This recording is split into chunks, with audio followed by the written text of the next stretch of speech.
사과와 이것 함께 먹었더니 장벽 튼튼해지고 변비 사라졌어요. 매일 아침 사과 한 개가 건강에 좋다는 사실 한 번쯤은 들어보셨죠? 사과는 달콤하고 상큼한 맛으로 많은 사람들에게 사랑받는 과일입니다. 그래서 간식이나 요리에 자주 사용되며 건강에도 좋은 과일로 손에 꼽히죠. 특히 비타민C와 섬유질이 풍부해 면역력을 높이고 소화에도 도움을 줍니다. 그런데 사과와 함께 먹는 음식에 따라 독이 되어 암과 치매에 걸릴 수도 있고 반대로 암과 치매를 예방하는 보약이 될 수도 있습니다. 사과의 효능과 아침에 먹는 사과가 보약이 되는지, 그리고 사과와 함께 먹으면 독이 되는 음식과 사과와 함께 먹으면 보약이 되는 궁합이 딱 맞는 음식에는 어떤 것이 있는지 사과에 대한 모든 것 알려드릴게요. 영상 시작 전에 구독과 좋아요 눌러주시면 건강에 유익한 영상 만드는데 힘이 나니까 꼭 해주시고요. 주변 지인에게 공유해주셔서 건강한 나눔을 통해 모두 건강하시기를 바랍니다. 매일 사과 한 개를 먹으면 병원에 가지 않아도 된다는 말은 들어보셨지요? 사과는 그만큼 우리 몸을 건강하게 하는 많은 영양소가 들어있습니다. 사과는 꼭 아침에 먹어야 된다고 하는 사람들이 많은데 그 말이 정말 사실일까요? 정답은 그렇지 않다입니다. 사과에는 상콤한 맛이 나죠? 바로 유기산이 풍부하기 때문에 상콤한 신맛이 나는 것인데요. 이 유기산은 우리 몸에 이로운 점도 있지만 평소에 속쓰림이 자주 있거나 위염과 식도염이 있는 분이 아침 공복에 사과를 먹게 되면 위의 점막에 심한 자극을 줄 수 있어 증상이 악화될 수 있습니다. 사과는 몸을 차갑게 하는 과일이라서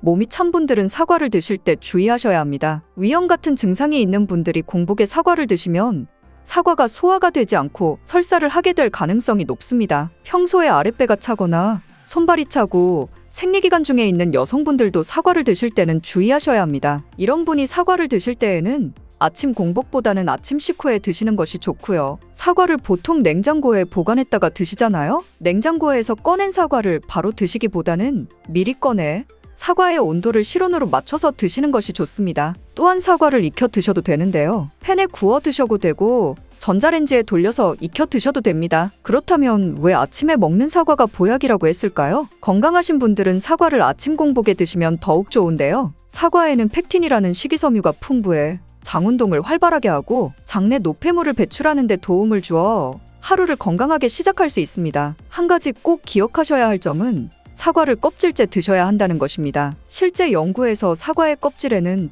안토시아닌, 퀘르세틴, 에피카테킨 같은 폴리페놀 성분이 사과 과육보다 껍질에 훨씬 더 많이 함유된 것이 밝혀졌습니다. 껍질을 버리고 먹게 되면 사과에 좋은 영양소는 극히 일부만 먹게 되는 거예요. 사과에는 펙틴 말고도 정말 많은 영양소가 있는데요. 사과에는 어떤 효능이 있는지 바로 알아보겠습니다. 사과는 장을 건강하게 해줍니다. 요즘 프리바이오틱스 영양제를 많이 사드시고 계시죠? 사과가 바로 천연 프리바이오틱스로서 장내 환경을 유익균이 많아지도록 만들어줍니다. 장내에 좋은 균이 많이 생기게 되면 장의 환경이 좋아지는 것인데요. 그렇게 되면 단맛과 자극적인 맛이 강한 가공식품에 대한 식욕도 줄어들고 건강한 식품을 먹고 싶은 욕구가 늘어나게 됩니다. 자연스럽게 체중이 줄어들고 다이어트하는 효과까지 누릴 수 있게 됩니다. 사과를 먹게 되면 소화되는 과정에서 뷰티르산 같은 단세지방산이 만들어지게 되는데요. 이 지방산이 손상된 장벽을 회복시키는 역할을 해줘 장이 건강해지는 것입니다. 장벽을 회복시키는 것이 중요한 이유가 있는데요. 장벽이 손상이 되면 손상된 곳에 독소들이 침투하게 되고 이 증상을 장누수 증후군이라고 합니다. 이런 증상이 나타나면 독소들이 혈액을 타고 돌아다니게 되고 피부에 염증이 발생되고 아토피를 일으킬 수 있게 됩니다. 사과를 드시면 이런 증상을 예방해 피부도 탄력 있고 밝아지게 하는 효과도 있는 것이지요. 사과의 풍부한 펙틴이 장운동을 활발하게 한다고 했잖아요. 그렇게 되면 암을 유발할 수 있는 물질들이 장내에 오래 머물지 못하게 하고 대장암의 발병률도 줄어들게 됩니다. 사과는 혈관을 깨끗하게 해주는데요. 그렇게 되면 뇌졸중, 고혈압, 심근경색 등의 혈관 질환을 예방할 수 있게 됩니다. 혈관에 활성산소가 많아지게 되면 혈전이 생겨 혈액순환을 방해하기도 하고 혈관세포를 손상시켜 노화를 촉진하기도 합니다. 플라보노이드 계열의 루틴이란 성분은 활성산소를 제거하여 혈전이 생기는 것을 억제하는데요. 이 루틴이 사과에 많이 들어있습니다. 또한 사과에는 칼륨이 함유되어 있는데요. 칼륨은 혈관 내의 나트륨을 몸 밖으로 배출해주는 역할을 합니다. 나트륨은 수분을 흡수하는데 칼륨이 부족하면 나트륨이 배출되지 않아 혈압이 상승하며 혈관에 노폐물이 쌓이게 됩니다. 사과를 섭취하여 칼륨을 공급해주면 고혈압을 방지하고 노폐물을 배출시켜주는 역할도 하는 것이지요. 또한 칼륨은 혈관을 확장시키는 작용을 하여 혈액순환을 원활하게 하며 심장박동을 안정시키고 심장의 기능을 강화하는 데에도 도움을 주는 성분입니다. 한 가지 주의할 점 알려드릴게요. 활성산소가 혈관을 손상시킨다고 했잖아요? 사과를 잘못 드시면 오히려 활성산소가 많이 생기게 되는데요. 바로 갈변된 사과를 드시는 것입니다. 사과를 먹고 남으면 밀폐 용기에 담아 보관했다가 나중에 드시는 경우도 많잖아요? 이때 사과의 단면이 갈색으로 변하는데 공기 중에 산소와 만나 산패되어 갈변한 것입니다. 이렇게 산패된 사과를 드시게 되면 활성산소를 제거하는 것이 아니라 오히려 증가시켜 혈관 건강에 악영향을 줄 수 있으니 갈변된 사과는 잘라내고 드시길 바랍니다. 사과는 혈당을 조절해 당뇨를 예방하고 당뇨 회복에도 도움을 줄 수 있습니다. 당뇨가 있는 분들은 과당이 혈당을 올려 안 좋다고 알고 계시잖아요? 그런데 사과는 오히려 혈당을 조절해주기 때문에 당뇨가 있는 분들은 사과를 드셔야 합니다. 식사하기 30분 전에 사과를 드신 후에 식사를 하시면 혈당이 급격하게 오르는 혈당 스파이크 현상을 막을 수 있습니다. 사과의 단맛 때문에 당뇨가 있는 분들이 사과를 드시는 것을 꺼려 하시는데요. 사과에는 단맛도 있지만 혈당을 올리는 GI 지수가 36으로 혈당 지수가 낮은 과일입니다. 실제로 대학연구팀에서 실험한 것을 발표했는데요. 건강한 사람을 대상으로 쌀밥만 먹은 경우와 쌀밥을 먹기 30분 전에 사과를 먹은 경우를 비교했을 때 쌀밥을 먹기 30분 전에 사과를 먹은 경우가 쌀밥만 먹었을 경우보다 혈당이 50% 정도 떨어지는 것이 확인되었습니다. 당뇨가 있는 분들도 이제 안심하시고 식사 후에 드시지 말고 반드시 식사 30분 전에 꼭 사과를 드시기 바랍니다. 한 가지 주의할 점은 사과를 갈아서 사과 주스로 드시게 되면 흡수가 빨라 혈당을 올릴 수 있으니 사과를 껍질째 씹어서 드시기 바랍니다. 또한 사과에는 기관지를 깨끗하게 청소해주는 효능도 있습니다. 사과에는 퀘르세틴이란 성분이 풍부하게 함유되어 있는데요. 이 성분은 호흡기 점막에 생기는 염증을 가라앉히고 예방하는 효능이 있습니다. 그리고 폐기관지의 모세혈관을 튼튼하게 도와줍니다. 천식이 있거나 기관지가 약한 분들이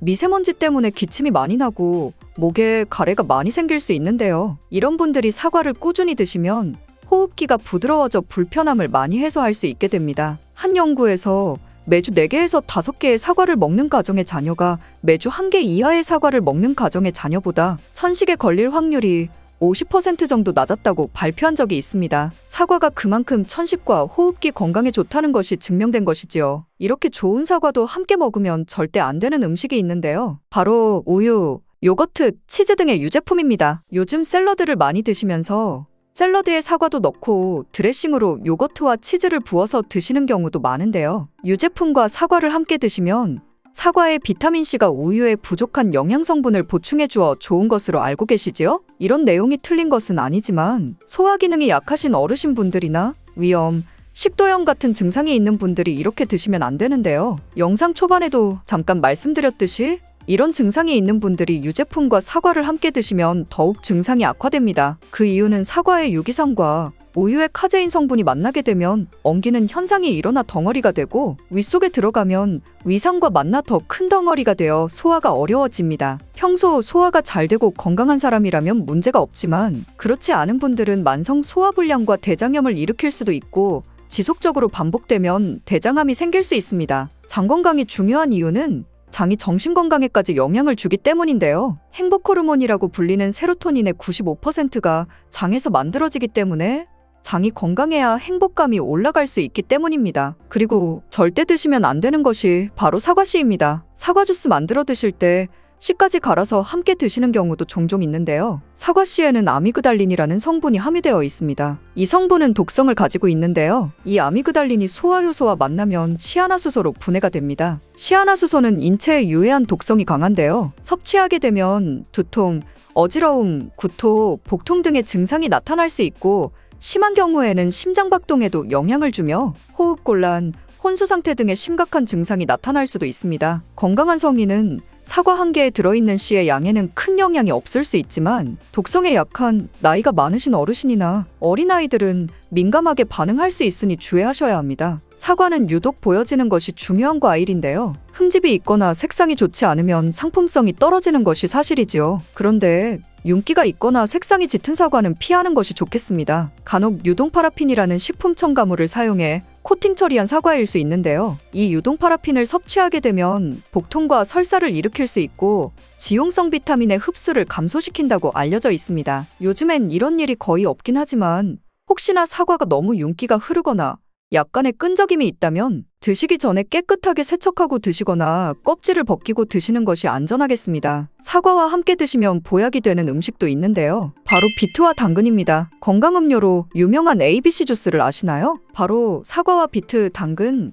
세 가지를 갈아서 만든 주스입니다. 사과와 비트, 당근을 함께 드시게 되면 영양소의 흡수율이 증가하고 서로의 영양소를 보완해 주어 더욱 건강하게 드실 수 있습니다. 또한 식이섬유가 폭발적으로 증가하여 장운동을 촉진하고 변비 예방에 탁월합니다. 사과, 당근, 비트 모두 강력한 항산화 물질이 풍부하여 체내 활성산소를 제거하고 세포의 노화를 방지하며 몸에 활력을 불어 넣어 줄 수 있습니다. 함께 먹으면 보약이 되는 음식으로 고구마도 있습니다. 고구마에는 베타카로틴이 풍부하여 항암작용과 함께 면역력을 강화해주고 혈관 건강에도 도움을 주게 됩니다. 고구마를 드시면 소화가 잘 안 되는 증상이 나타날 수 있는데요. 고구마에 함유되어 있는 아마이드라는 성분이 장에서 이상 발효를 일으켜 가스가 차고 소화불량 증상이 나타나는 것입니다. 사과와 함께 드시게 되면 사과에 함유된 펙틴이 아마이드의 이상 발효를 억제하여 가스가 차는 증상이 발생하지 않도록 도와주게 됩니다. 또한 사과의 효능 중 하나인 혈관을 깨끗하게 하는 것을 고구마의 베타카로틴이 도와 효능이 극대화가 되어 건강에 정말 좋은 음식 궁합이 된답니다. 이제 부드러운 두부에 대한 모든 것을 알아볼까요? 두부와 이것 함께 먹었더니 혈관 막히고 뇌기능 떨어졌어요. 두부가 몸에 좋다는 건 모두가 알고 있는 사실입니다. 하지만 단백질이 풍부하고 우리 식탁의 대표 건강식으로 알려진 두부도 잘못 먹으면 오히려 건강에 독이 될 수 있다는 사실 알고 계셨나요? 이제 두부를 건강하게 먹는 방법과 주의해야 할 점들을 전부 알려드릴 테니 건강한 정보 얻어가셔서 건강하셨으면 좋겠습니다. 두부가 오히려 건강을 해치는 첫 번째는 바로 GMO 유전자변이 된 콩으로 만든 두부를 먹을 때입니다. 2018년 보도자료를 보면 수입콩을 사용해 만든 두부 7종류 중에서 6종류가 GMO 성분이 검출되어 파문이 일었던 적이 있습니다. GMO는 원래 생산성을 향상시켜 식량 부족 문제를 해결하고 비타민, 미네랄 등의 영양소를 강화하거나 질병 저항성을 높여 건강에 도움을 주기 위해 유전자를 변이하여 재배하는 것입니다. 또한 제초제나 살충제의 사용량을 줄일 수 있어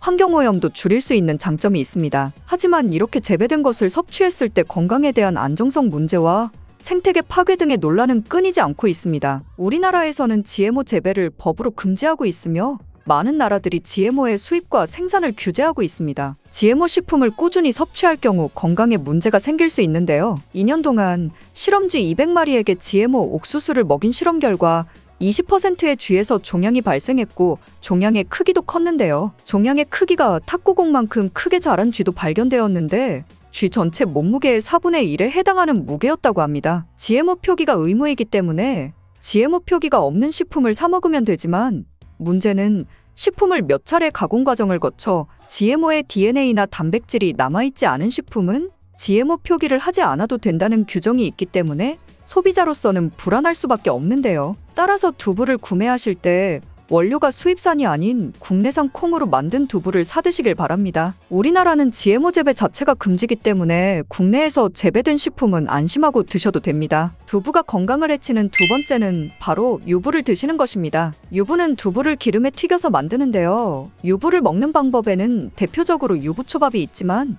이외에도 다양한 요리의 재료로 사용됩니다. 유부의 고소한 맛과 부드러운 식감 때문에 다양하게 사용되지만 건강에 해로울 수 있으니 주의하셔야겠습니다. 두부를 기름에 튀겨 만든 유부는 칼로리가 높아질 뿐만 아니라 트랜스 지방이 생성됩니다. 트랜스 지방은 혈관 내 콜레스테롤을 증가시키고 심혈관의 질환의 위험을 증가시킵니다. 이로 인해 대사증후군과 뇌기능에도 영향을 미쳐 인지력, 학습 능력을 감소시키는 부작용을 일으킬 수 있습니다. 세 번째, 두부를 드실 때 주의할 점은 시금치와 함께 드시면 안 된다는 것입니다. 시금치는 철분이 풍부하게 함유되어 있어 빈혈 예방에 효과적으로 알려져 있습니다. 또한 비타민 A, 루테인, 제아잔틴 등의 영양소가 풍부하여 눈 건강 증진에 탁월한 효능이 있고 마그네슘, 비타민 K 등이 풍부해 뼈 건강 증진에 효과적인 것으로 알려져 있습니다. 문제는 시금치에 함유된 옥살산입니다. 이 옥살산이 두부의 칼슘과 결합하여 수산칼슘이라는 성분이 만들어지는데 이 성분이 결정을 이루어 신장이나 요로에 쌓여 결석이 됩니다. 신장 결석,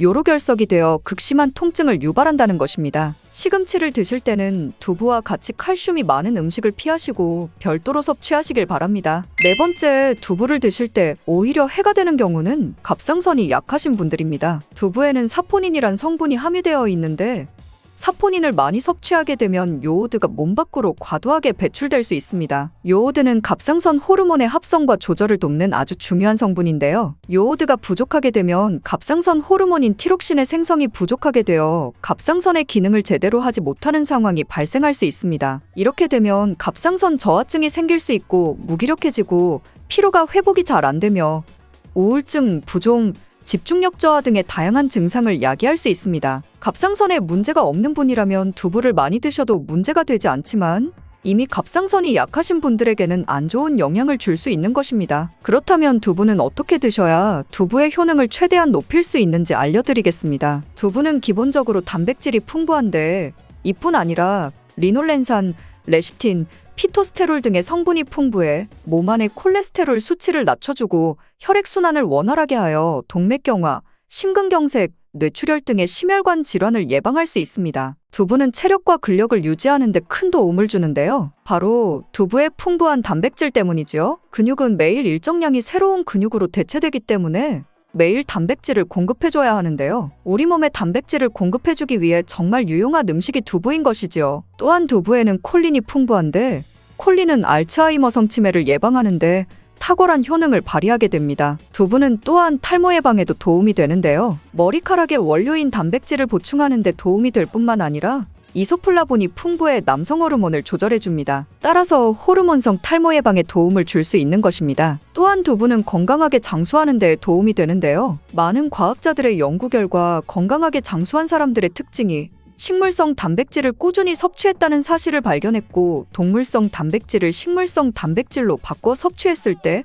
사망의 위험성이 낮아진다는 연구 결과도 있습니다. 이러한 효능이 극대화가 되려면 소화 흡수가 잘 되어야겠지요. 두부 중 소화 흡수가 가장 잘 되는 것이 바로 순두부입니다. 순두부는 일반 두부와 마찬가지로 비질을 분리한 콩물에 응고력이 약한 응고제를 넣어 만든 것인데요. 그렇기에 훨씬 부드럽고 소화 흡수가 잘 되는 형태가 되는 것입니다. 하지만 단점은 일반 두부보다 단백질, 섬유질 등 영양성분의 함량이 떨어지는데요. 이런 단점을 보완하기 위해 계란과 함께 먹으면 모두 해결이 됩니다. 순두부찌개에 계란이 들어가는 것이 맛뿐만 아니라 영양적으로도 찰떡궁합인 것이지요. 순두부와는 식감이 완전히 다른 쫄깃한 두부면이 요즘 인기가 높아지고 있는데요. 밀가루를 대체할 수 있는 다이어트 식품으로 많이 알려지고 있습니다. 다양한 면 요리에 사용되는데 단순히 두부를 면 모양으로 만든 것이 아니라 일반 두부보다 단백질의 함량이 2배 정도 높아 건강에 더욱 좋은 식품입니다. 두부에서 수분을 빼고 응축시켜 만들기 때문에 같은 무게당 영양성분의 함량이 높아지는 것입니다. 두부는 양배추와 함께 드시면 좋은데요. 두부는 단백질이 풍부하지만 비타민C와 섬유질이 부족한데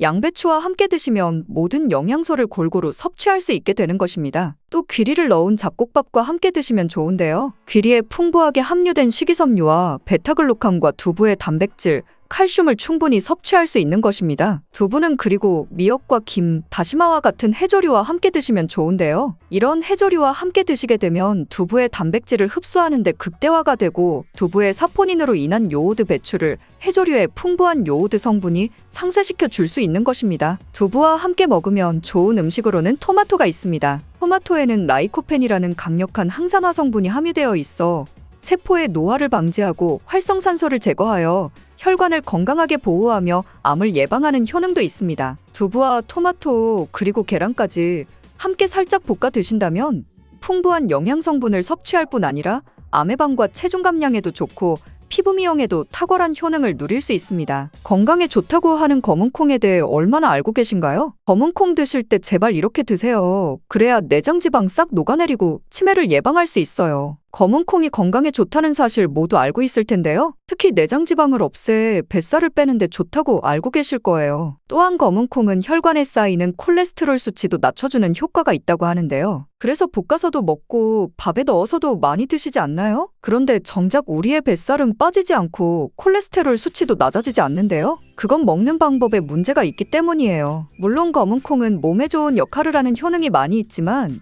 어떻게 먹느냐에 따라 오히려 몸에 독이 될 수도 있고 반대로 효능을 극대화시킬 수도 있는데요. 그래서 검은콩에 대해 아주 잘 알고 드셔야 합니다. 이미 잘 알고 계시는 것처럼 검은콩은 대표적인 블랙푸드입니다. 물론 검은깨와 흑미도 요즘 건강식으로 많이 찾으시는 식품이고요. 블랙푸드라는 게 말 그대로 껍질이 검정색이라서 블랙푸드인데요. 그렇다면 검은콩은 도대체 뭐가 그렇게 좋은 걸까요? 검은콩의 효능 중에 첫 번째는 항산화 효과입니다. 검은콩에는 플라보노이드라는 강력한 항산화 성분이 풍부하게 들어있는데요. 플라보노이드는 식물 세포에 존재하는 물질로 항산화 작용을 통해 우리 몸에 산화 스트레스를 줄여주는 역할을 합니다. 산화 스트레스라는 게 뭐냐면 우리 몸의 세포가 손상되는 원인 중 하나로 이것은 환경적인 요인, 염증, 그리고 우리 몸의 자연적인 대사 과정에서 발생하는 스트레스라고 생각하시면 됩니다. 이런 산화 스트레스로 인해서 세포 손상, 노화 및 다양한 질병의 발병을 촉진할 수 있는 거죠. 근데 검은콩에 들어있는 항산화제인 플라보노이드는 세포의 손상을 예방하며 우리 몸에 산화 스트레스를 줄여줍니다. 이는 노화를 느리게 하고 심장질환, 암, 알츠하이머 등과 같은 여러 가지 질병의 위험을 줄이는 데 도움이 되는데요. 그렇기 때문에 검은콩은 플라보노이드 함량으로 인해 우수한 항산화 식품으로 간주됩니다. 검은콩의 효능 두 번째는 혈당 조절에 좋습니다. 혈당이란 우리 몸에서 음식을 소화하면서 만들어지는 당을 말하는 건데요. 이 당이 우리 몸의 에너지를 만드는데 꼭 필요하죠. 그런데 당이 너무 많아지면 몸에 나쁜 영향을 줄 수 있어요. 그래서 우리 몸은 당을 잘 조절해야 합니다. 그렇다면 검은콩이 어떻게 혈당을 조절하는 걸까요? 바로 검은콩 안에는 단백질과 식이섬유가 많이 들어있는데 단백질은 우리 몸을 튼튼하게 만드는 데 도움을 주고 식이섬유는 포만감을 느껴지게 해서 먹는 양을 줄일 수 있게 도와줍니다. 여기서 식이섬유의 역할이 중요한데요. 식이섬유는 당이 너무 빨리 몸에 흡수되는 것을 막아줍니다. 이렇게 되면 당이 천천히 몸에 흡수되어 혈당이 급격하게 오르는 것을 막아주게 되는 거죠. 검은콩의 효능 세 번째는 콜레스테롤 수치 조절입니다. 검은콩은 콜레스테롤 수치를 낮추는 데 도움이 되는데요. 콜레스테롤은 우리 몸이 필요로 하는 지방 중 하나지만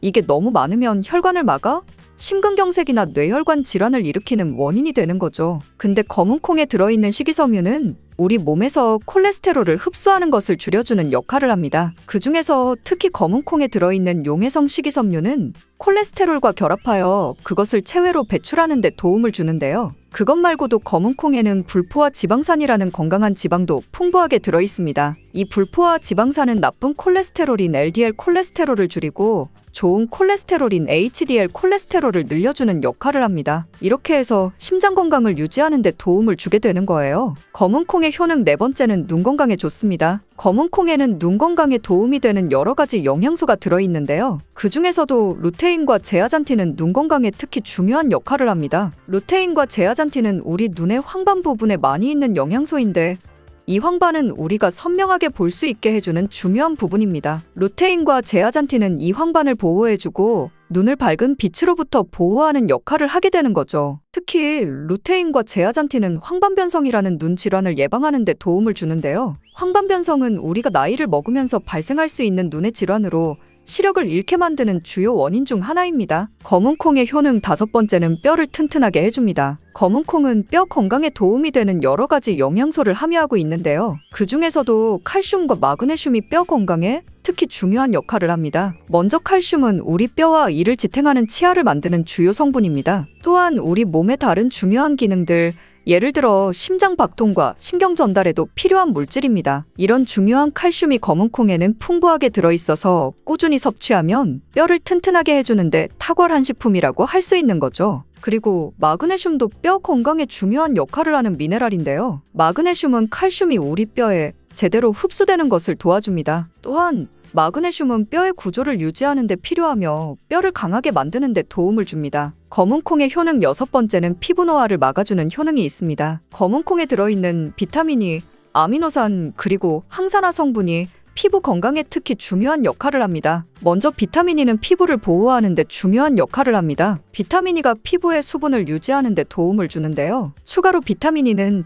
피부의 재생을 지원하고 피부 표면의 건강을 유지하는 데 필요한 지방산을 보호하는 역할까지 합니다. 이것뿐만이 아니라 검은콩에 들어있는 아미노산은 우리 몸의 단백질을 만드는 데 필요한 성분인데요. 이게 왜 피부에 좋냐면 우리 피부의 결막은 대부분 콜라겐이라는 단백질로 이루어져 있는데 바로 이 콜라겐은 피부의 탄력을 유지해주는 데 좋아서 항상 탱탱한 피부로 보이게 되는 거죠. 또한 검은콩에는 아미노산이 풍부하게 들어있는데요. 아미노산도 콜라겐 생성에 도움을 줍니다. 검은콩의 효능 7번째는 치매를 예방하는 효능이 있습니다. 검은콩에는 오메가3 지방산이라는 불포화 지방산이 들어있는데요. 이 오메가3 지방산은 우리 몸이 스스로 생성하지 못하기 때문에 식품을 통해 섭취해야 하는 필수 지방산입니다. 근데 오메가3 지방산이 뇌 건강에 매우 중요한 영향이 있다는 게 중요한 포인트인데요. 뇌는 약 60%가 지방으로 이루어져 있으며 그중 대부분이 오메가3 지방산인 DHA로 구성되어 있습니다. 바로 이 오메가3가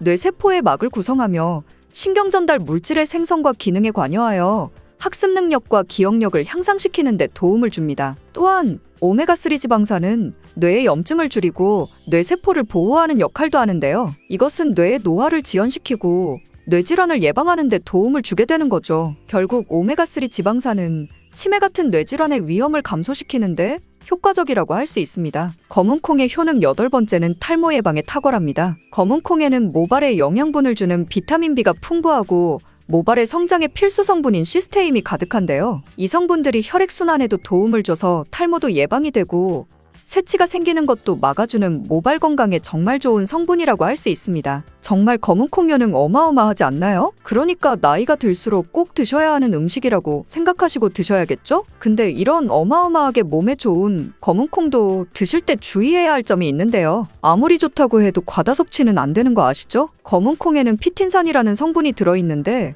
이는 식물이 생장하는 과정에서 필요한 미네랄을 저장하는 역할을 합니다. 하지만 이 성분이 과도하게 섭취되면 우리 몸에서 필요한 미네랄인 칼슘, 철분 등의 흡수를 방해할 수 있습니다. 또한 검은콩은 단백질과 식이섬유가 풍부하므로 잘 익히지 않고 먹으면 소화가 잘 되지 않을 수 있습니다. 요리하시기 전에 충분히 물에 불리고 완전히 익혀 드시면 되는데요. 하루 섭취 권장량은 50g 정도로 종이컵 1컵 정도 양이면 충분하다고 할 수 있습니다. 밥하실 때 썰이태 같은 검은콩 많이 넣으시잖아요? 오늘부터는 충분히 물에 불리시고 무조건 많이 넣는다고 좋은 건 아니니 적당량을 잘 넣으셔서 드시면 좋겠습니다. 특히 갱년기 여성분들은 검은콩을 드실 때 과하지 않게 적당량을 드셔야 하는데요. 너무 과하게 드시면 여성 호르몬이 과잉 분비가 될 수 있으니 꼭 확인하셔야겠죠? 근데 검은콩 드실 때 다른 음식들과 같이 먹게 되는데요. 밥 지을 때 넣거나 다른 음식과 같이 먹기도 하는데 같이 먹으면 오히려 독이 되는 음식이 있다는 거 아시나요?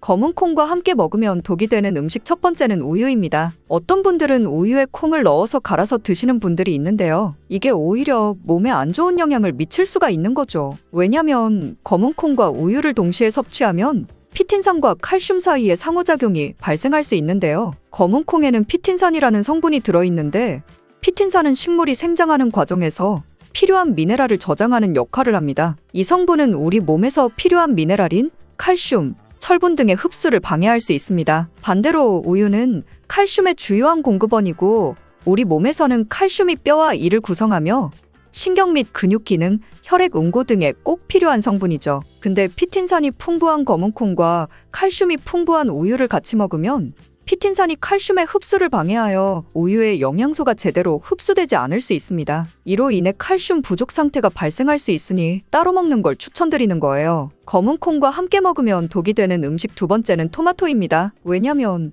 토마토가 콩의 단백질 흡수를 방해하고 소화를 어렵게 만들 수 있는 산성이기 때문인데요. 토마토의 산성 성분이 단백질의 흡수를 방해하면 콩에 충분히 있는 단백질이 몸에 흡수가 안 되어 콩의 영양 가치가 아무런 의미가 없게 되는 상황이 올 수 있는 것입니다. 또한 토마토의 산성 성분은 이미 단백질이 풍부하고 소화하기 어려운 콩을 더욱 소화하기 어렵게 만들 수 있습니다. 그렇지 않아도 나이가 들면 신진대사가 활발하지 않아 소화가 안 되는데 소화불량을 일부러 만들 필요는 없겠죠? 검은콩과 함께 먹으면 독이 되는 음식 세 번째는 달걀입니다. 달걀에는 비타민 A가 풍부하게 들어있는데요. 비타민 A는 우리 몸의 면역 시스템을 강화시키며 시력을 유지하는 데 필요하고 세포의 성장과 분열에 중요한 역할을 합니다. 그리고 검은콩에는 트립신이라는 아미노산이 들어있는데요. 트립신은 우리 몸이 단백질을 만드는 데 필요한 중요한 구성 요소이며 신경 전달 물질인 세로토닌과 멜라토닌의 생산에도 필요한 아미노산입니다. 그런데 달걀의 비타민 A와 검은콩의 트립신이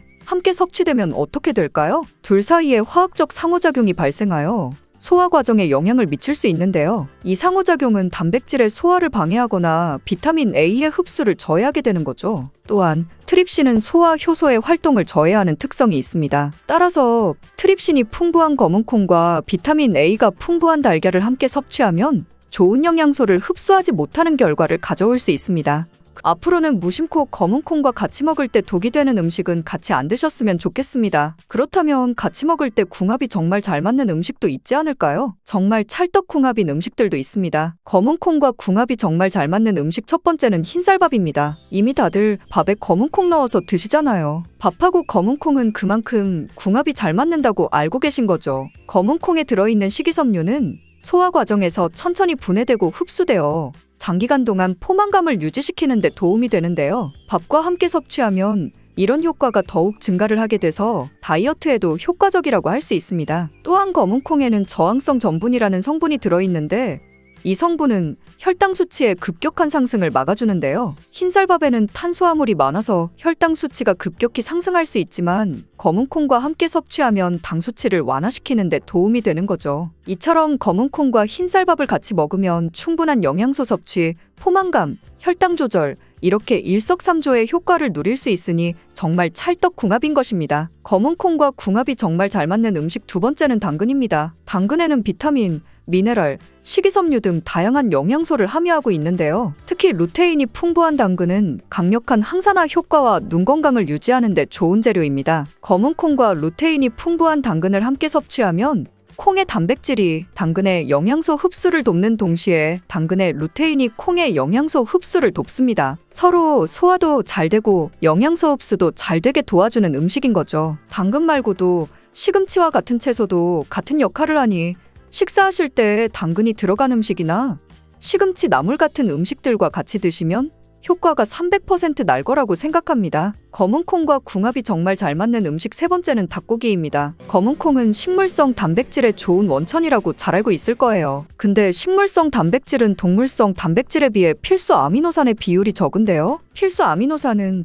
우리 몸이 스스로 생산할 수 없는 아미노산으로 반드시 음식을 통해 섭취해야 하는 성분입니다. 닭고기는 동물성 단백질의 좋은 원천이며 모든 필수 아미노산을 골고루 함유하고 있습니다. 따라서 검은콩과 닭고기를 함께 섭취하면 두 가지 종류의 단백질이 서로를 보완하게 되는데요. 이렇게 함께 섭취하면 검은콩에서는 얻을 수 없는 필수 아미노산을 닭고기에서 보충할 수 있습니다. 반대로 동물성 단백질만을 섭취할 때보다 식물성 단백질의 섭취 비율을 늘려주는 것은 심혈관 건강에도 정말 좋은 효과를 볼 수 있습니다. 사과와 이것 함께 먹었더니 장벽 튼튼해지고 변비 사라졌어요. 매일 아침 사과 한 개가 건강에 좋다는 사실 한 번쯤은 들어보셨죠? 사과는 달콤하고 상큼한 맛으로 많은 사람들에게 사랑받는 과일입니다. 그래서 간식이나 요리에 자주 사용되며 건강에도 좋은 과일로 손에 꼽히죠. 특히 비타민C와 섬유질이 풍부해 면역력을 높이고 소화에도 도움을 줍니다. 그런데 사과와 함께 먹는 음식에 따라 독이 되어 암과 치매에 걸릴 수도 있고 반대로 암과 치매를 예방하는 보약이 될 수도 있습니다. 사과의 효능과 아침에 먹는 사과가 보약이 되는지, 그리고 사과와 함께 먹으면 독이 되는 음식과 사과와 함께 먹으면 보약이 되는 궁합이 딱 맞는 음식에는 어떤 것이 있는지 사과에 대한 모든 것 알려드릴게요. 영상 시작 전에 구독과 좋아요 눌러주시면 건강에 유익한 영상 만드는데 힘이 나니까 꼭 해주시고요. 주변 지인에게 공유해주셔서 건강한 나눔을 통해 모두 건강하시기를 바랍니다. 매일 사과 한 개를 먹으면 병원에 가지 않아도 된다는 말은 들어보셨지요? 사과는 그만큼 우리 몸을 건강하게 하는 많은 영양소가 들어있습니다. 사과는 꼭 아침에 먹어야 된다고 하는 사람들이 많은데 그 말이 정말 사실일까요? 정답은 그렇지 않다입니다. 사과에는 상콤한 맛이 나죠? 바로 유기산이 풍부하기 때문에 상콤한 신맛이 나는 것인데요. 이 유기산은 우리 몸에 이로운 점도 있지만 평소에 속쓰림이 자주 있거나 위염과 식도염이 있는 분이 아침 공복에 사과를 먹게 되면 위에 점막에 심한 자극을 줄 수 있어 증상이 악화될 수 있습니다. 사과는 몸을 차갑게 하는 과일이라서 몸이 찬 분들은 사과를 드실 때 주의하셔야 합니다. 위염 같은 증상이 있는 분들이 공복에 사과를 드시면 사과가 소화가 되지 않고 설사를 하게 될 가능성이 높습니다. 평소에 아랫배가 차거나 손발이 차고 생리기간 중에 있는 여성분들도 사과를 드실 때는 주의하셔야 합니다. 이런 분이 사과를 드실 때에는 아침 공복보다는 아침 식후에 드시는 것이 좋고요. 사과를 보통 냉장고에 보관했다가 드시잖아요? 냉장고에서 꺼낸 사과를 바로 드시기보다는 미리 꺼내 사과의 온도를 실온으로 맞춰서 드시는 것이 좋습니다. 또한 사과를 익혀 드셔도 되는데요. 팬에 구워 드셔도 되고 전자레인지에 돌려서 익혀 드셔도 됩니다. 그렇다면 왜 아침에 먹는 사과가 보약이라고 했을까요? 건강하신 분들은 사과를 아침 공복에 드시면 더욱 좋은데요. 사과에는 펙틴이라는 식이섬유가 풍부해 장운동을 활발하게 하고 장내 노폐물을 배출하는 데 도움을 주어 하루를 건강하게 시작할 수 있습니다. 한 가지 꼭 기억하셔야 할 점은 사과를 껍질째 드셔야 한다는 것입니다. 실제 연구에서 사과의 껍질에는 안토시아닌, 퀘르세틴, 에피카테킨 같은 폴리페놀 성분이 사과 과육보다 껍질에 훨씬 더 많이 함유된 것이 밝혀졌습니다. 껍질을 버리고 먹게 되면 사과의 좋은 영양소는 극히 일부만 먹게 되는 거예요. 사과에는 펙틴 말고도 정말 많은 영양소가 있는데요. 사과에는 어떤 효능이 있는지 바로 알아보겠습니다. 사과는 장을 건강하게 해줍니다. 요즘 프리바이오틱스 영양제를 많이 사드시고 계시죠? 사과가 바로 천연 프리바이오틱스로서 장내 환경을 유익균이 많아지도록 만들어줍니다. 장내에 좋은 균이 많이 생기게 되면 장의 환경이 좋아지는 것인데요. 그렇게 되면 단맛과 자극적인 맛이 강한 가공식품에 대한 식욕도 줄어들고 건강한 식품을 먹고 싶은 욕구가 늘어나게 됩니다. 자연스럽게 체중이 줄어들고 다이어트하는 효과까지 누릴 수 있게 됩니다. 사과를 먹게 되면 소화되는 과정에서 뷰티르산 같은 단세지방산이 만들어지게 되는데요. 이 지방산이 손상된 장벽을 회복시키는 역할을 해줘 장이 건강해지는 것입니다. 장벽을 회복시키는 것이 중요한 이유가 있는데요. 장벽이 손상이 되면 손상된 곳에 독소들이 침투하게 되고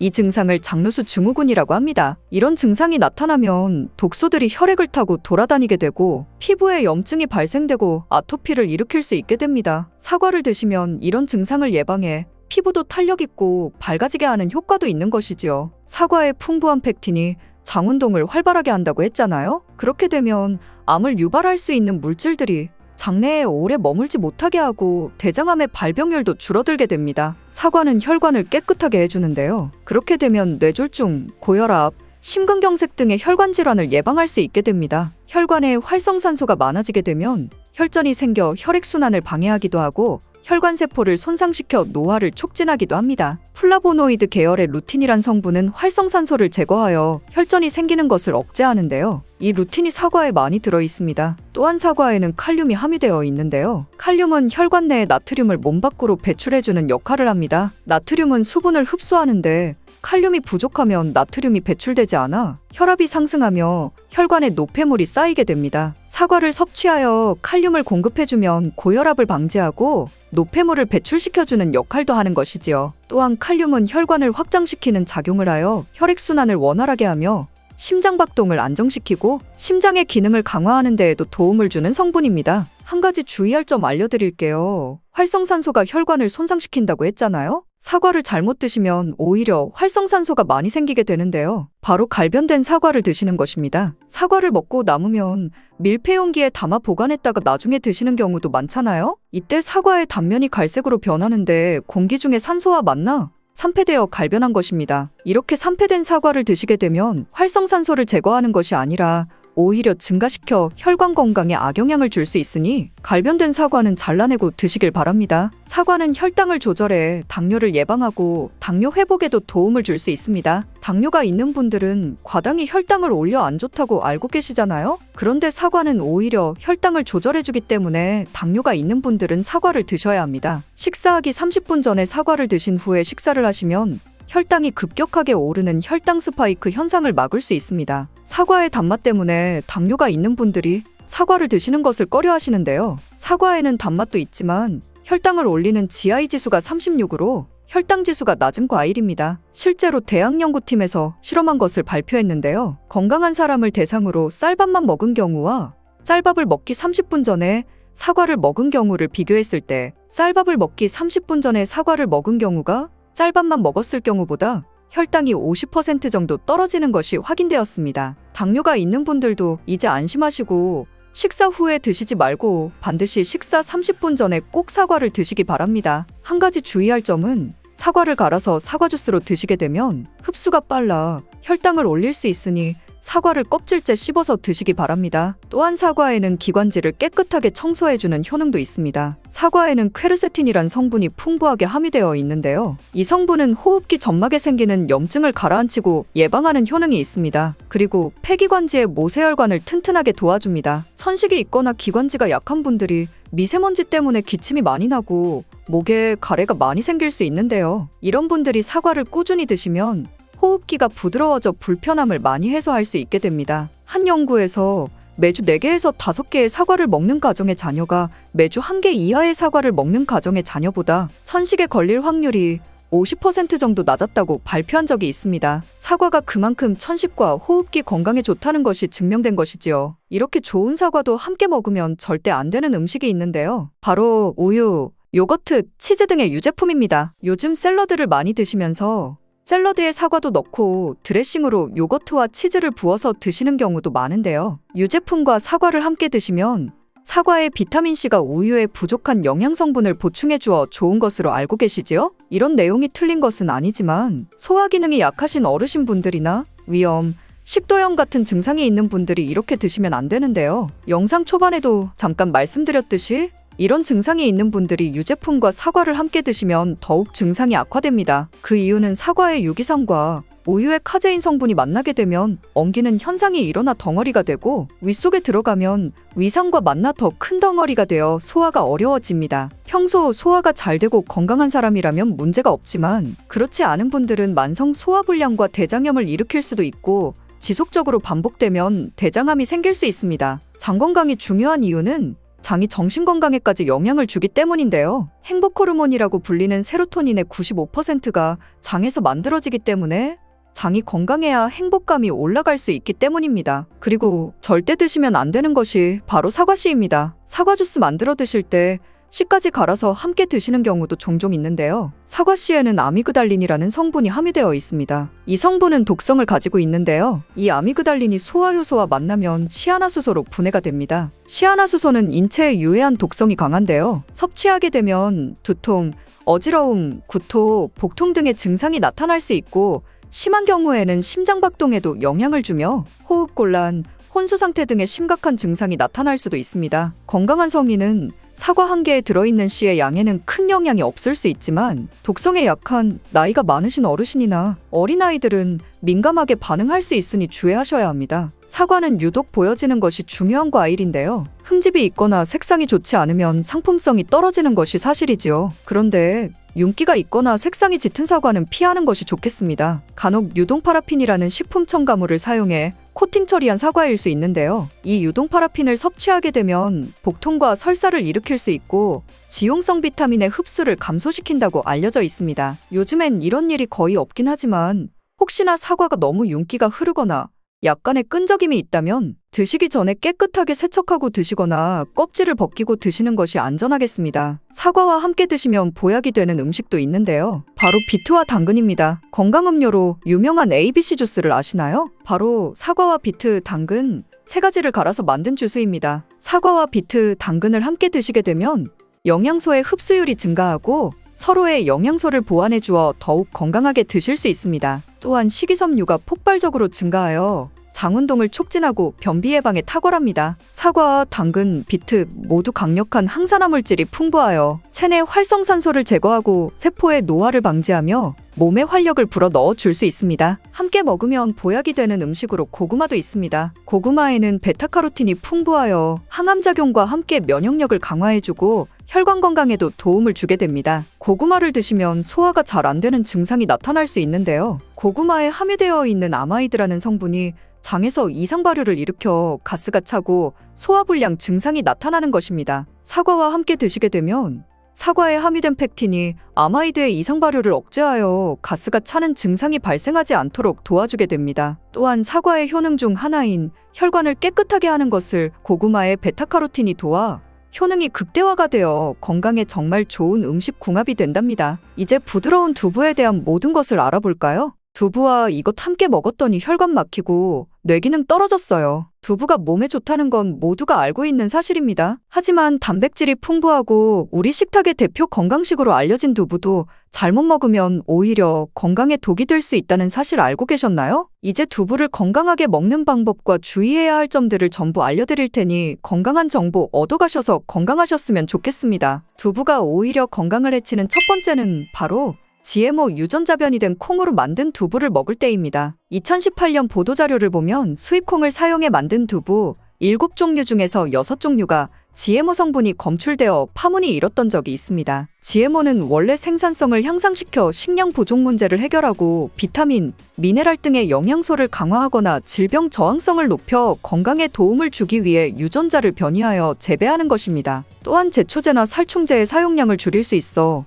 환경오염도 줄일 수 있는 장점이 있습니다. 하지만 이렇게 재배된 것을 섭취했을 때 건강에 대한 안정성 문제와 생태계 파괴 등의 논란은 끊이지 않고 있습니다. 우리나라에서는 GMO 재배를 법으로 금지하고 있으며 많은 나라들이 GMO의 수입과 생산을 규제하고 있습니다. GMO 식품을 꾸준히 섭취할 경우 건강에 문제가 생길 수 있는데요. 2년 동안 실험쥐 200마리에게 GMO 옥수수를 먹인 실험 결과 20%의 쥐에서 종양이 발생했고 종양의 크기도 컸는데요. 종양의 크기가 탁구공만큼 크게 자란 쥐도 발견되었는데 쥐 전체 몸무게의 4분의 1에 해당하는 무게였다고 합니다. GMO 표기가 의무이기 때문에 GMO 표기가 없는 식품을 사 먹으면 되지만 문제는 식품을 몇 차례 가공 과정을 거쳐 GMO의 DNA나 단백질이 남아있지 않은 식품은 GMO 표기를 하지 않아도 된다는 규정이 있기 때문에 소비자로서는 불안할 수밖에 없는데요. 따라서 두부를 구매하실 때 원료가 수입산이 아닌 국내산 콩으로 만든 두부를 사드시길 바랍니다. 우리나라는 GMO 재배 자체가 금지기 때문에 국내에서 재배된 식품은 안심하고 드셔도 됩니다. 두부가 건강을 해치는 두 번째는 바로 유부를 드시는 것입니다. 유부는 두부를 기름에 튀겨서 만드는데요. 유부를 먹는 방법에는 대표적으로 유부초밥이 있지만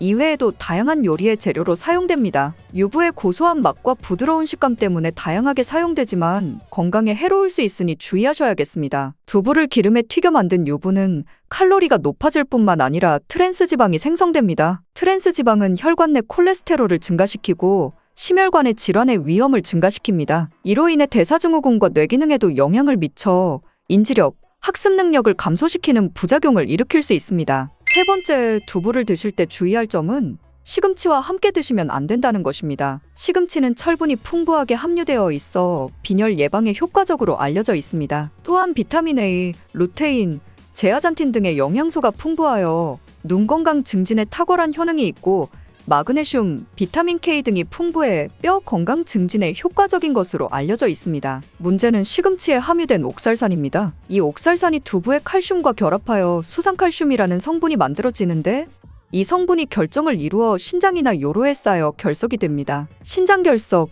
요로결석이 되어 극심한 통증을 유발한다는 것입니다. 시금치를 드실 때는 두부와 같이 칼슘이 많은 음식을 피하시고 별도로 섭취하시길 바랍니다. 네 번째, 두부를 드실 때 오히려 해가 되는 경우는 갑상선이 약하신 분들입니다. 두부에는 사포닌이란 성분이 함유되어 있는데 사포닌을 많이 섭취하게 되면 요오드가 몸 밖으로 과도하게 배출될 수 있습니다. 요오드는 갑상선 호르몬의 합성과 조절을 돕는 아주 중요한 성분인데요. 요오드가 부족하게 되면 갑상선 호르몬인 티록신의 생성이 부족하게 되어 갑상선의 기능을 제대로 하지 못하는 상황이 발생할 수 있습니다. 이렇게 되면 갑상선 저하증이 생길 수 있고 무기력해지고 피로가 회복이 잘 안 되며 우울증, 부종, 집중력 저하 등의 다양한 증상을 야기할 수 있습니다. 갑상선에 문제가 없는 분이라면 두부를 많이 드셔도 문제가 되지 않지만 이미 갑상선이 약하신 분들에게는 안 좋은 영향을 줄 수 있는 것입니다. 그렇다면 두부는 어떻게 드셔야 두부의 효능을 최대한 높일 수 있는지 알려드리겠습니다. 두부는 기본적으로 단백질이 풍부한데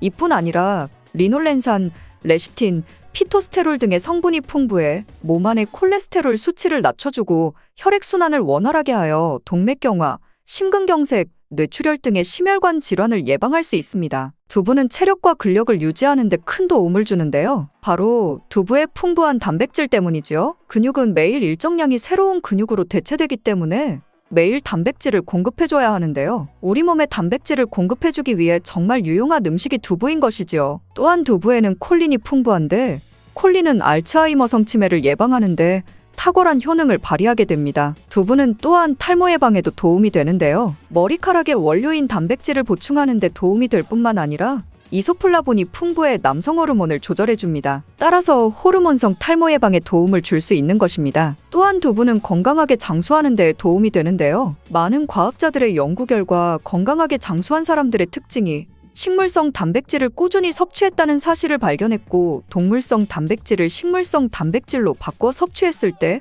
사망의 위험성이 낮아진다는 연구 결과도 있습니다. 이러한 효능이 극대화가 되려면 소화 흡수가 잘 되어야겠지요. 두부 중 소화 흡수가 가장 잘 되는 것이 바로 순두부입니다. 순두부는 일반 두부와 마찬가지로 비질을 분리한 콩물에 응고력이 약한 응고제를 넣어 만든 것인데요. 그렇기에 훨씬 부드럽고 소화 흡수가 잘 되는 형태가 되는 것입니다. 하지만 단점은 일반 두부보다 단백질, 섬유질 등 영양 성분의 함량이 떨어지는데요. 이런 단점을 보완하기 위해 계란과 함께 먹으면 모두 해결이 됩니다. 순두부찌개에 계란이 들어가는 것이 맛뿐만 아니라 영양적으로도 찰떡궁합인 것이지요. 순두부와는 식감이 완전히 다른 쫄깃한 두부면이 요즘 인기가 높아지고 있는데요. 밀가루를 대체할 수 있는 다이어트 식품으로 많이 알려지고 있습니다. 다양한 면 요리에 사용되는데 단순히 두부를 면 모양으로 만든 것이 아니라 일반 두부보다 단백질의 함량이 2배 정도 높아 건강에 더욱 좋은 식품입니다. 두부에서 수분을 빼고 응축시켜 만들기 때문에 같은 무게당 영양 성분의 함량이 높아지는 것입니다. 두부는 양배추와 함께 드시면 좋은데요. 두부는 단백질이 풍부하지만 비타민C와 섬유질이 부족한데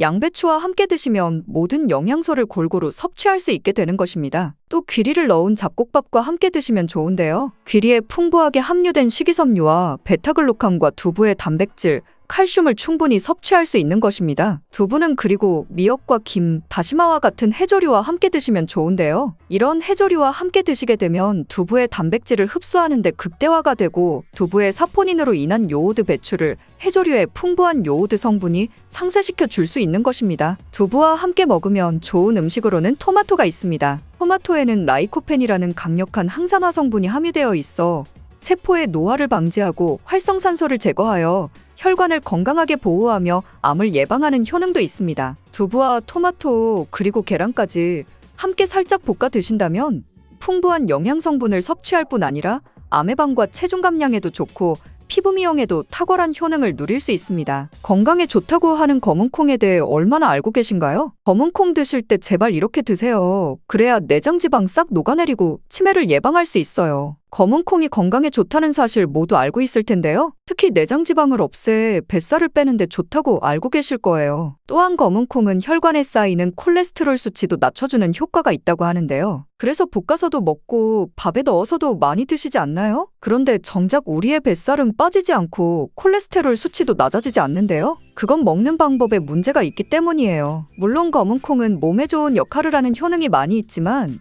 어떻게 먹느냐에 따라 오히려 몸에 독이 될 수도 있고 반대로 효능을 극대화시킬 수도 있는데요. 그래서 검은콩에 대해 아주 잘 알고 드셔야 합니다. 이미 잘 알고 계시는 것처럼 검은콩은 대표적인 블랙푸드입니다. 물론 검은깨와 흑미도 요즘 건강식으로 많이 찾으시는 식품이고요. 블랙푸드라는 게 말 그대로 껍질이 검정색이라서 블랙푸드인데요. 그렇다면 검은콩은 도대체 뭐가 그렇게 좋은 걸까요? 검은콩의 효능 중에 첫 번째는 항산화 효과입니다. 검은콩에는 플라보노이드라는 강력한 항산화 성분이 풍부하게 들어있는데요. 플라보노이드는 식물 세포에 존재하는 물질로 항산화 작용을 통해 우리 몸에 산화 스트레스를 줄여주는 역할을 합니다. 산화 스트레스라는 게 뭐냐면 우리 몸의 세포가 손상되는 원인 중 하나로, 이것은 환경적인 요인, 염증, 그리고 우리 몸의 자연적인 대사 과정에서 발생하는 스트레스라고 생각하시면 됩니다. 이런 산화 스트레스로 인해서 세포 손상, 노화 및 다양한 질병의 발병을 촉진할 수 있는 거죠. 근데 검은콩에 들어있는 항산화제인 플라보노이드는 세포의 손상을 예방하며 우리 몸에 산화 스트레스를 줄여줍니다. 이는 노화를 느리게 하고 심장질환, 암, 알츠하이머 등과 같은 여러 가지 질병의 위험을 줄이는 데 도움이 되는데요. 그렇기 때문에 검은콩은 플라보노이드 함량으로 인해 우수한 항산화 식품으로 간주됩니다. 검은 콩의 효능 두 번째는 혈당 조절에 좋습니다. 혈당이란 우리 몸에서 음식을 소화하면서 만들어지는 당을 말하는 건데요. 이 당이 우리 몸의 에너지를 만드는데 꼭 필요하죠. 그런데 당이 너무 많아지면 몸에 나쁜 영향을 줄 수 있어요. 그래서 우리 몸은 당을 잘 조절해야 합니다. 그렇다면 검은 콩이 어떻게 혈당을 조절하는 걸까요? 바로 검은 콩 안에는 단백질과 식이섬유가 많이 들어있는데, 단백질은 우리 몸을 튼튼하게 만드는 데 도움을 주고, 식이섬유는 포만감을 느껴지게 해서 먹는 양을 줄일 수 있게 도와줍니다. 여기서 식이섬유의 역할이 중요한데요. 식이섬유는 당이 너무 빨리 몸에 흡수되는 것을 막아줍니다. 이렇게 되면 당이 천천히 몸에 흡수되어 혈당이 급격하게 오르는 것을 막아주게 되는 거죠. 검은 콩의 효능 세 번째는 콜레스테롤 수치 조절입니다. 검은 콩은 콜레스테롤 수치를 낮추는 데 도움이 되는데요. 콜레스테롤은 우리 몸이 필요로 하는 지방 중 하나지만, 이게 너무 많으면 혈관을 막아 심근경색이나 뇌혈관 질환을 일으키는 원인이 되는 거죠. 근데 검은 콩에 들어있는 식이섬유는 우리 몸에서 콜레스테롤을 흡수하는 것을 줄여주는 역할을 합니다. 그 중에서 특히 검은 콩에 들어있는 용해성 식이섬유는 콜레스테롤과 결합하여 그것을 체외로 배출하는 데 도움을 주는데요. 그것 말고도 검은 콩에는 불포화 지방산이라는 건강한 지방도 풍부하게 들어있습니다. 이 불포화 지방산은 나쁜 콜레스테롤인 LDL 콜레스테롤을 줄이고 좋은 콜레스테롤인 HDL 콜레스테롤을 늘려주는 역할을 합니다. 이렇게 해서 심장 건강을 유지하는 데 도움을 주게 되는 거예요. 검은 콩의 효능 네 번째는 눈 건강에 좋습니다. 검은 콩에는 눈 건강에 도움이 되는 여러 가지 영양소가 들어있는데요. 그 중에서도 루테인과 제아잔틴은 눈 건강에 특히 중요한 역할을 합니다. 루테인과 제아잔틴은 우리 눈의 황반 부분에 많이 있는 영양소인데, 이 황반은 우리가 선명하게 볼 수 있게 해주는 중요한 부분입니다. 루테인과 제아잔틴은 이 황반을 보호해주고 눈을 밝은 빛으로부터 보호하는 역할을 하게 되는 거죠. 특히 루테인과 제아잔틴은 황반변성이라는 눈 질환을 예방하는 데 도움을 주는데요. 황반변성은 우리가 나이를 먹으면서 발생할 수 있는 눈의 질환으로 시력을 잃게 만드는 주요 원인 중 하나입니다. 검은 콩의 효능 다섯 번째는 뼈를 튼튼하게 해줍니다. 검은 콩은 뼈 건강에 도움이 되는 여러 가지 영양소를 함유하고 있는데요. 그 중에서도 칼슘과 마그네슘이 뼈 건강에 특히 중요한 역할을 합니다. 먼저 칼슘은 우리 뼈와 이를 지탱하는 치아를 만드는 주요 성분입니다. 또한 우리 몸의 다른 중요한 기능들, 예를 들어 심장 박동과 신경 전달에도 필요한 물질입니다. 이런 중요한 칼슘이 검은 콩에는 풍부하게 들어있어서 꾸준히 섭취하면 뼈를 튼튼하게 해주는데 탁월한 식품이라고 할 수 있는 거죠. 그리고 마그네슘도 뼈 건강에 중요한 역할을 하는 미네랄인데요. 마그네슘은 칼슘이 우리 뼈에 제대로 흡수되는 것을 도와줍니다. 또한 마그네슘은 뼈의 구조를 유지하는 데 필요하며 뼈를 강하게 만드는 데 도움을 줍니다. 검은 콩의 효능 여섯 번째는 피부 노화를 막아주는 효능이 있습니다. 검은 콩에 들어있는 비타민이, 아미노산, 그리고 항산화 성분이 피부 건강에 특히 중요한 역할을 합니다. 먼저 비타민 E는 피부를 보호하는 데 중요한 역할을 합니다. 비타민 E가 피부의 수분을 유지하는 데 도움을 주는데요. 추가로 비타민 E는 피부의 재생을 지원하고 피부 표면의 건강을 유지하는데 필요한 지방산을 보호하는 역할까지 합니다. 이것뿐만이 아니라 검은 콩에 들어있는 아미노산은 우리 몸의 단백질을 만드는 데 필요한 성분인데요. 이게 왜 피부에 좋냐면 우리 피부의 결막은 대부분 콜라겐이라는 단백질로 이루어져 있는데, 바로 이 콜라겐은 피부의 탄력을 유지해주는 데 좋아서 항상 탱탱한 피부로 보이게 되는 거죠. 또한 검은 콩에는 아미노산이 풍부하게 들어있는데요. 아미노산도 콜라겐 생성에 도움을 줍니다. 검은 콩의 효능 일곱 번째는 치매를 예방하는 효능이 있습니다. 검은 콩에는 오메가3 지방산이라는 불포화 지방산이 들어있는데요. 이 오메가3 지방산은 우리 몸이 스스로 생성하지 못하기 때문에 식품을 통해 섭취해야 하는 필수 지방산입니다. 근데 오메가3 지방산이 뇌 건강에 매우 중요한 영향이 있다는 게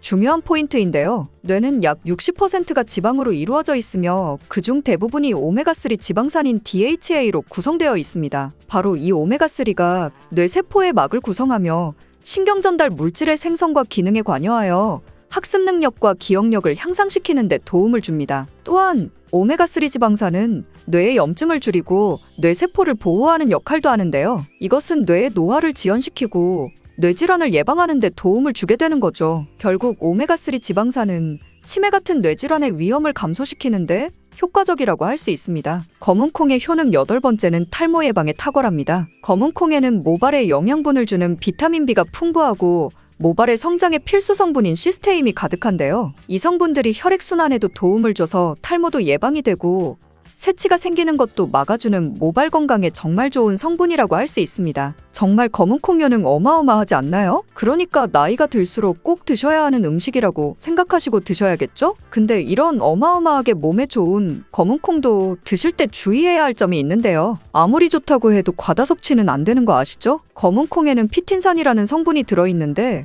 이는 식물이 생장하는 과정에서 필요한 미네랄을 저장하는 역할을 합니다. 하지만 이 성분이 과도하게 섭취되면 우리 몸에서 필요한 미네랄인 칼슘, 철분 등의 흡수를 방해할 수 있습니다. 또한 검은콩은 단백질과 식이섬유가 풍부하므로 잘 익히지 않고 먹으면 소화가 잘 되지 않을 수 있습니다. 요리하시기 전에 충분히 물에 불리고 완전히 익혀 드시면 되는데요. 하루 섭취 권장량은 50g 정도로 종이컵 한 컵 정도 양이면 충분하다고 할 수 있습니다. 밥하실 때 썰이태 같은 검은콩 많이 넣으시잖아요? 오늘부터는 충분히 물에 불리시고 무조건 많이 넣는다고 좋은 건 아니니 적당량을 잘 넣으셔서 드시면 좋겠습니다. 특히 갱년기 여성분들은 검은콩을 드실 때 과하지 않게 적당량을 드셔야 하는데요. 너무 과하게 드시면 여성 호르몬이 과잉 분비가 될 수 있으니 꼭 확인하셔야겠죠? 근데 검은콩 드실 때 다른 음식들과 같이 먹게 되는데요. 밥 지을 때 넣거나 다른 음식과 같이 먹기도 하는데 같이 먹으면 오히려 독이 되는 음식이 있다는 거 아시나요? 검은콩과 함께 먹으면 독이 되는 음식 첫 번째는 우유입니다. 어떤 분들은 우유에 콩을 넣어서 갈아서 드시는 분들이 있는데요. 이게 오히려 몸에 안 좋은 영향을 미칠 수가 있는 거죠. 왜냐면 검은콩과 우유를 동시에 섭취하면 피틴산과 칼슘 사이의 상호작용이 발생할 수 있는데요. 검은콩에는 피틴산이라는 성분이 들어있는데 피틴산은 식물이 생장하는 과정에서 필요한 미네랄을 저장하는 역할을 합니다. 이 성분은 우리 몸에서 필요한 미네랄인 칼슘, 철분 등의 흡수를 방해할 수 있습니다. 반대로 우유는 칼슘의 주요한 공급원이고 우리 몸에서는 칼슘이 뼈와 이를 구성하며 신경 및 근육 기능, 혈액 응고 등에 꼭 필요한 성분이죠. 근데 피틴산이 풍부한 검은콩과 칼슘이 풍부한 우유를 같이 먹으면 피틴산이 칼슘의 흡수를 방해하여 우유의 영양소가 제대로 흡수되지 않을 수 있습니다. 이로 인해 칼슘 부족 상태가 발생할 수 있으니 따로 먹는 걸 추천드리는 거예요. 검은콩과 함께 먹으면 독이 되는 음식 두 번째는 토마토입니다. 왜냐면